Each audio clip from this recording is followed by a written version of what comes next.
현대의 특징은 속도와 주의력 산만입니다. 속도와 주의력 산만은 습득을 준비하는 뇌를 방해합니다.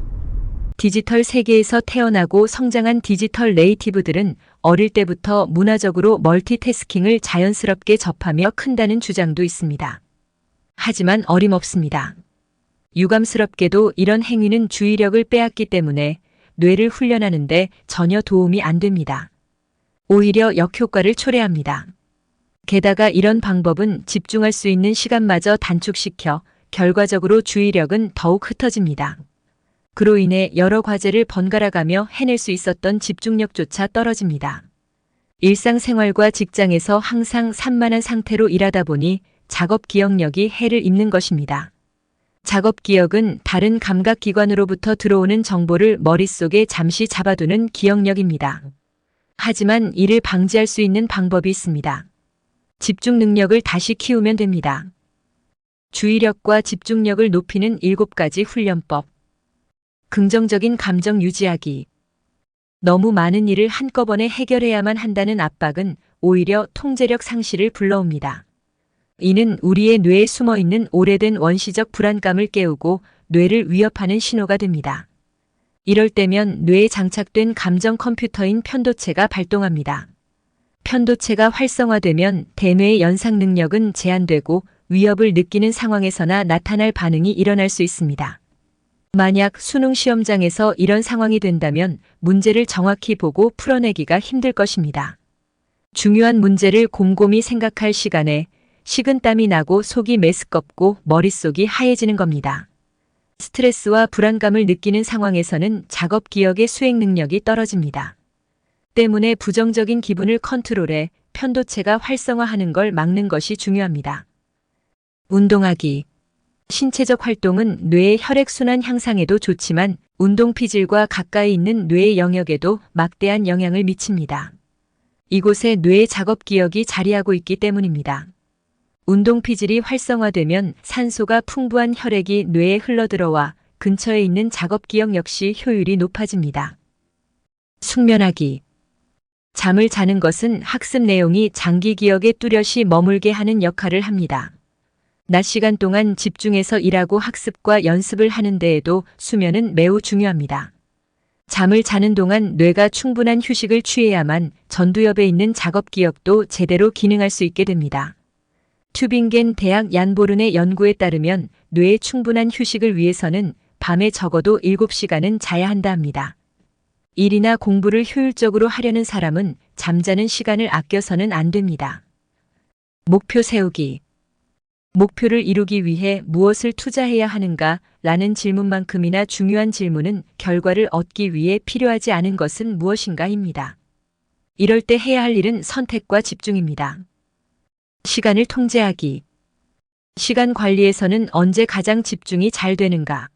얼마나 긴 시간 동안 집중해서 일을 할 수 있는가? 일과 일 사이에 어느 정도의 여유 시간이 필요한가? 라는 질문을 해봐야 합니다. 급하게 서두르면 주의 체계에 과도한 에너지가 쏠립니다. 직장과 일상생활에서 일들을 일일이 다 완벽히 해내려고 하면 무엇을 위해서도 시간을 내지 못하게 됩니다. 결국에는 삶의 통제 능력조차 잃어버릴 수 있습니다. 이럴 때는 정한 시간 안에 한 가지 과제씩만 하는 것이 좋습니다. 정해진 시간에 계획대로 과제를 마치게 되면 동기부여도 되고 다른 과제를 위한 시간도 생겨 심리적 부담도 줄어듭니다. 독서하기. 줄거리나 논쟁의 흐름에 집중해야 하기 때문에 독서는 집중력을 기르는 데 좋습니다. 긴장감을 고조시키는 스릴러 소설 같은 책도 좋고 편안하게 읽을 수 있는 책 역시 뇌의 주의력을 단련시킵니다. 의식적으로 중단하고 멍 때리기. 어떤 일을 하는 도중에 멈추는 것도 놀라운 효과를 가져옵니다. 뇌가 일을 하는 사이에 가끔씩 긴장하지 않는 기본 상태, 즉 디폴트 상태로 돌아갈 수 있어야 합니다. 새로운 정보를 받아들여 저장하느라 바쁜 뇌에게 멍하게 시간을 보낼 수 있는 멈춤이 필요합니다. 이 시간에 뇌는 중간 정비를 하고 무의식적으로 배운 내용들을 처리합니다. 집중을 하는 것도 중요하지만 무엇인가 새로운 것으로 다시 주의를 돌릴 수 있도록 하는 멈춤도 필요합니다. 이때 뇌의 다른 영역에 자극을 줘 일을 하게 만들고 작업 기억에 잠깐 숨 돌릴 틈을 제공합니다. 이렇게 정신적으로 변화를 가져오는 행동으로 잠깐 주의를 다른 데로 돌려봅시다. 잠시 커피를 마시러 부엌으로 가는 것도 좋습니다. 가벼운 산책을 하거나 친구에게 연락하는 시간으로 활용하는 것도 괜찮습니다. 미팅이 길어질 때도 시도해 봅시다. 길어도 60분에서 90분이 지나면 한 번쯤 일어나 잠시 쉬는 시간을 갖는 것입니다. 이때는 앉아서 수다를 떠는 것보다 몸을 움직이는 것이 좋습니다. 최근에 나온 심리학과 신경학 분야의 연구에서는 우리가 평생 학습할 수 있다고 말합니다. 새로운 것을 배우려고 자주 시도할수록 더 쉽게 배울 수 있다는 연구 결과도 있습니다.